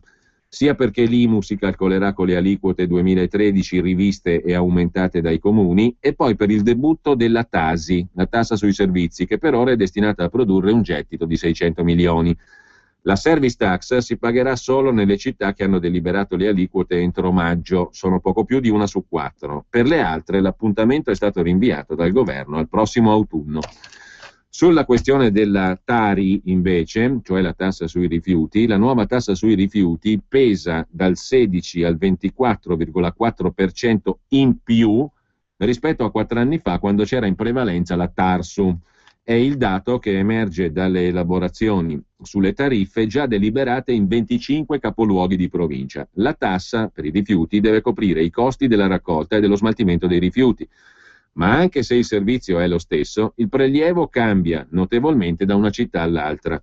Anche la tassazione in base al nucleo familiare, secondo il principio chi inquina paga, è variabile. A Bologna e Caserta, per esempio, si paga lo stesso per 3 o 5 componenti familiari. Comunque i rincari della Tasi colpiscono anche le famiglie, anzi sottolinea il quotidiano di Confindustria che gli aumenti per i nuclei familiari numerosi sono parecchio sensibili, il 24% di aumento in più per la tassa sui rifiuti rispetto al 2010. E sempre dalla prima pagina del quotidiano di Confindustria, il divorzio si fa breve per oltre 200.000 coppie che potranno chiedere subito lo scioglimento del matrimonio. Questo è il primo impatto che avrà il divorzio breve sui coniugi che già oggi sono separati ma da meno di 3 anni. Il disegno di legge che introduce le nuove regole in attesa di essere esaminato, approvato dal Senato, consente a marito e moglie di lasciarsi dopo 6 mesi di separazione se consensuale, 1 anno se giudiziale. La nuova tempistica si applica anche alle separazioni in corso. Al debutto del divorzio breve, il numero delle richieste di divorzio con ogni probabilità si impennerà, scrive il Sole 24 Ore del lunedì. E adesso facciamo giusto in tempo a dare un'occhiata anche al Corriere Economia. Qui Massimo Fracaro e Nicola Saldutti, nell'inserto economico del Corriere del lunedì, del Corriere della Sera, si occupano di nuovo di fisco e burocrazia, perché ci avviciniamo al 16 giugno, che è una data simbolo. Il calendario delle tasse è inesorabile, intermittente, variabile, incerto, improvvisato. Questa settimana, 16 giugno, ormai è diventato il Tax Day. La settimana ci avvicina al 16. Un giorno simbolo, il 6 giugno, dell'esosità del fisco e delle sue complicazioni. Un simbolo dell'incertezza del sistema tributario e del poco rispetto verso i contribuenti. Si dovrà pagare la neonata Tasi, tassa sui servizi indivisibili. Si verserà la prima rata della vecchia IMU, imposta municipale immobili, che nell'immaginario fiscale era stata abolita, ma che in realtà è viva e vegeta per le seconde case. E poi si deve saldare il conto pesante del modello unico, con la sua decina di imposte, dall'IRPEF all'IRES, dalla cedolare ai contributi INPS, ai balzelli per chi ha investito all'estero. E veniamo alla Tasi, per certi versi una prima sperimentazione della capacità impositiva locale. A scorrere le delibere dei circa 2000 comuni che di corsa hanno fissato le aliquote per non incorrere nel rischio di rinvio del versamento al 16 ottobre, si scopre, scrivono Fracaro e Saldutti sul Corriere Economia, si scopre che cosa? Si scopre che, a scorrere le delibere dei comuni che l'hanno approvato le nuove aliquote, la fantasia fiscale dello Stato centrale non è nulla rispetto a quella degli enti locali. Detrazioni, sconti, soglie, minimi catastali. Per il pagamento della Tasi, se fosse possibile una vera concorrenza fiscale, verrebbe voglia di spostare la propria abitazione da un centro all'altro alla ricerca della tassazione più bassa. Si tratta di un paradosso, ma è così. Il sistema fiscale è un territorio dove il cittadino sembra non avere più alcun diritto alla chiarezza. Però, peraltro, se io risiedo in un comune, pago e mi informo sulla base di quel comune. Perché devo paragonarmi agli altri 8.000 comuni italiani, detto per inciso? Perché dovrebbero avere tutti gli stessi sistemi? Se fosse, è chiaro che stiamo parlando di follie generali, però il principio in sé, per cui tutti i comuni dovrebbero essere uguali, non è che sia tanto condivisibile. Se io vivo in un comune, quel comune ha un'autonomia, diciamo così, un margine di autonomia, applica le sue regole. Qui il problema è più generale, che i comuni in realtà applicano delle regole in un ambito molto stretto, ristretto, e che certo non facilita, perché l'impostazione generale è super centralistica e i comuni non è che possono semplificare più di tanto, possono semplicemente grattare magari qualcosa o cercare di farlo per esigenze di bilancio dopo essere stati strozzati, specie se bene amministrati, altra assurdità. Per cui in sostanza si limitano a grattare il grattabile, in senso anche buono, per carità, però certo questo non facilita la vita al cittadino, ma si parte dal fatto che queste gabole qui sono tutte fissate in primis dallo Stato centrale, con scarsissima autonomia in realtà dei comuni. Se fosse autonomia piena, perché dire di no? In ogni caso, certo lo scandalo del Mose, un'infrastruttura da 5 miliardi che coincide col gettito dell'IMU sulla prima casa, fa pensare molte cose. E allora il governo ha promesso per il 2015 i modelli 730 precompilati e nuove semplificazioni. Vedremo, ma una cosa è certa, concludono Fraccaro e Saldutti. La frammentazione municipale delle imposte, il fatto che poco più di 2 comuni su 10 siano stati capaci di decidere l'aliquota, in mezzo c'erano anche le elezioni, non è affatto un buon segnale. Il federalismo tributario, così come è stato disegnato, deve diventare oggetto di riflessione, non di riforma, ma di manutenzioni burocratiche nel senso più nobile. Non ho capito cosa voglia dire manutenzione burocratica, a partire dal fatto che non ho capito cosa voglia dire federalismo tributario. E questo è quello che abbiamo oggi, il federalismo fiscale o tributario?